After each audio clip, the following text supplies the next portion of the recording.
It's here again, guys, and welcome to my channel. Okay guys, so for today's video, ang gagawin ko po ngayon is mag-unbox ako ng isang item which is kapaki-pakinabang or very helpful, lalo na po sa mga katulad ko na gumagamit ng mga mobile phones sa pag-vlog at sa pag-i-edit ng mga video. So, samahan niyo ako guys na i-unbox itong item na to. Ayan, na nabili ko po sa Lazada. Okay guys, tara, let's!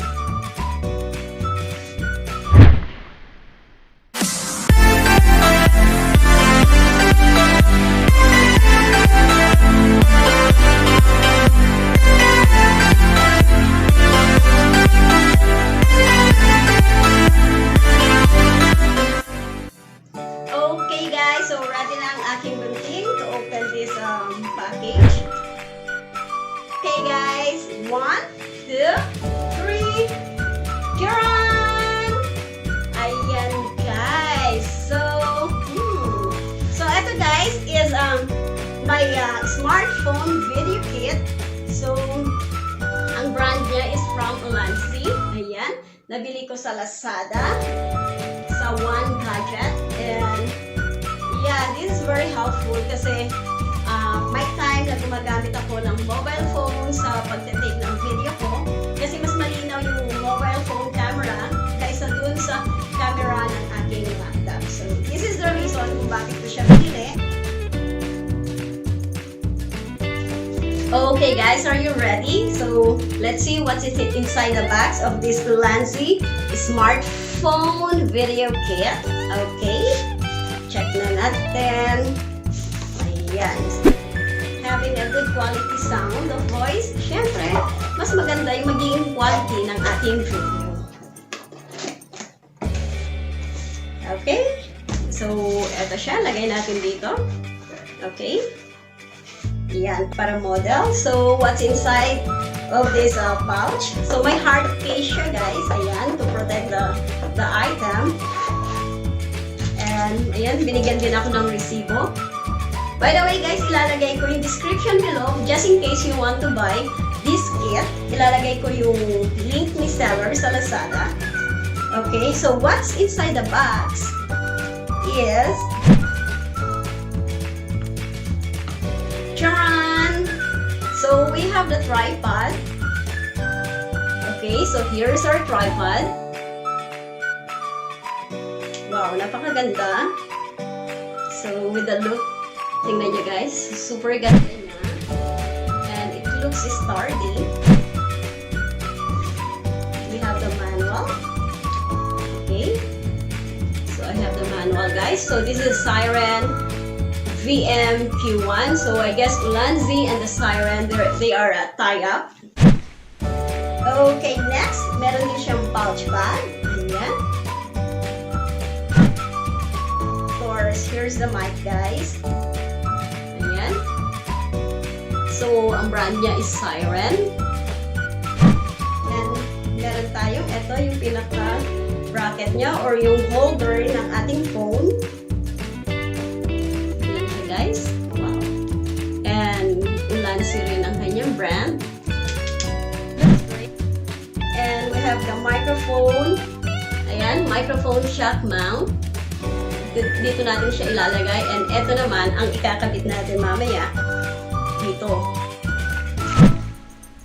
Okay, and then we have two kinds of filter. So this is the foam filter, and we have this furry windshield filter. Okay guys, so next naman is dito sa kit na to is meron tayong dalawang klase ng wind muff, as in M-U-F-F muff. Okay, so we have the foam style, and ito yung tinatawag nilang isa na furry windshield or the dead cat.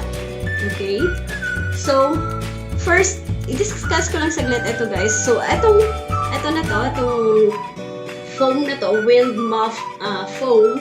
So this is most common type of windscreen and is often used in the indoor or indoor studio indoor or studio environment which blocks the least amount of wind.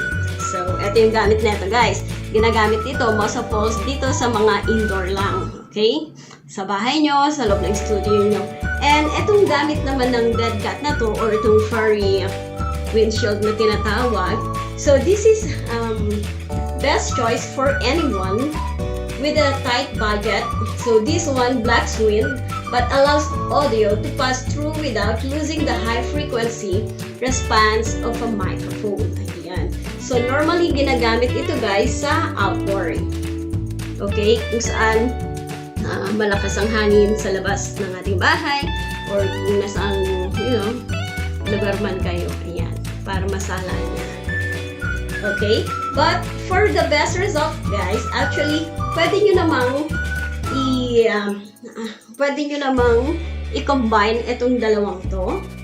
Yan, for the best result. So, we can combine this dead cat with a foam windscreen.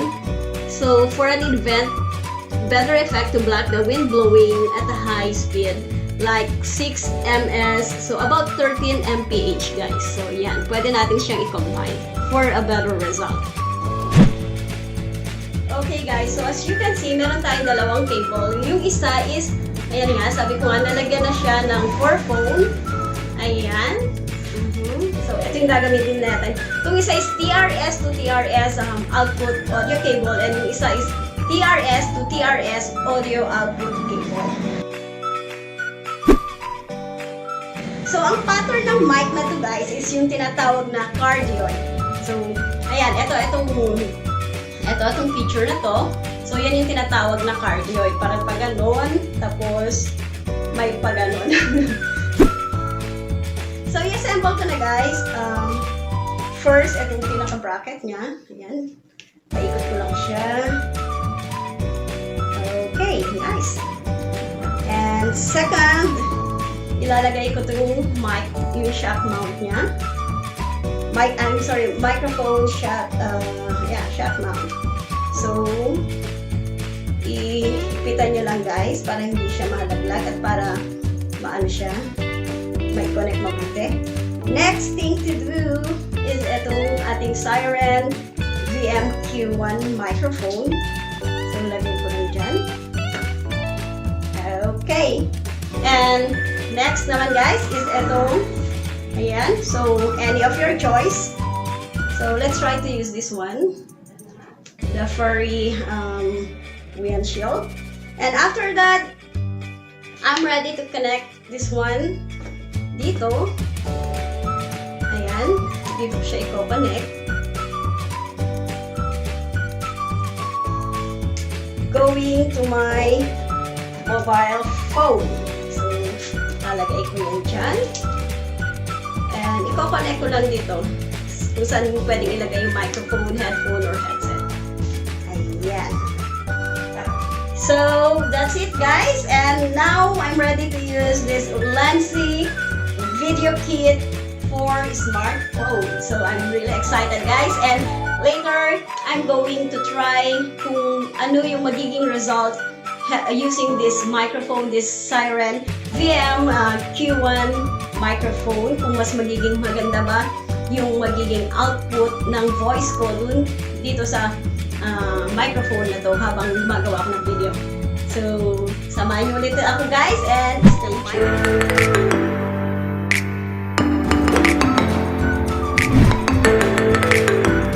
Okay mga kaswirly, so start ko na po ang aking voice test dito sa mic na to. And kayo na pong bahala mag-decide kung worth it nga ba ang paggamit na itong Sairen microphone na to. And you can put down below in the description box guys kung okay ba siya or sakto or very good ang paggamit nito. Phone, but eto lang, yung mic alone, wala siyang kasamang mga wind muff. And babasahin ko lang ulit to guys. The Sairen Q1 on-camera microphone is a compact cardioid microphone perfect for vlogging with your DSLR smartphone or action camera. So again guys, microphone lang po ang gamit ko at wala siyang kasamang mga wind muff. Next guys, so still the same, microphone without any wind muff and ang kaibahan niya is may electric fan sa aking tabi. So, ayan. So, makikita natin kung ano-ano yung pagkakaiba dito sa mga comparison na ginawa natin. It's worth ba na gamitin ito? Actually, guys, andito lang ako ngayon sa indoor dahil hindi nga ako makalabas. So, hindi ko pa siya matry going out sa mall or anything. So, ang ginamit ko na lang is yung electric fan, you know, na bilang noise sa surrounding. Ayan. Although marami, and since nandito ako sa highway, guys, so maraming mga sasakyan na nagdadaan. I don't know if naririnig nyo. So, next, itry naman natin yung mic with this filter. Ayan. So, nakakabit na yung filter niya, which is the foam with muff natin. And, babasahin ko lang po ulit ito.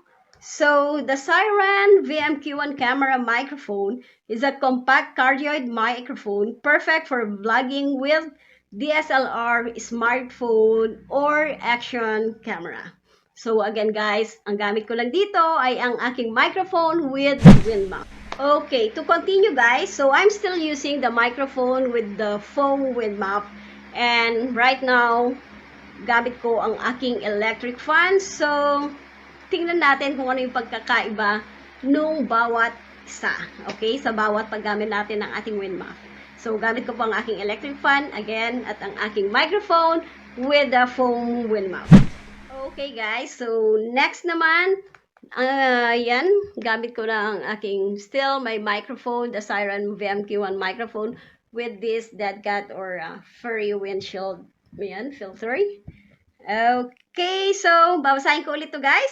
The Sairen Q1 on camera microphone is a compact cardioid microphone perfect for vlogging with your DSLR, smartphone, or action camera. So, again guys, gamit ko lang ay ang aking Sairen microphone with the dead cat furry filter or Wind Muff. Okay guys, so this time, still the same. And ang pagkakaiba lang guys is gamit ko ang aking electric fan dito sa tabi ko. And we can see or we can hear yung impact ng electric fan kung ang gamit lang natin ay ang ating dead cat furry Wind Muff. So, ayan guys. So, that's all for our unboxing series guys with regards to my Ulanzi vlogging kit na kasama ang aking Sairen microphone VM-Q1. If you like this video guys, please don't forget to give it a thumbs up, and if bago po kayo dito sa aking channel, please don't forget to hit that subscribe button and hit nyo na rin po itong notification bell icon para po ma-notify kayo sa mga darating pa pong mga video tutorials ko at mga unboxing at different vlogs na aking gagawin dito sa aking channel. So, hanggang sa muli guys, this is Swirly with Swirls TV na laging nagsasabing, keep smiling and keep shining!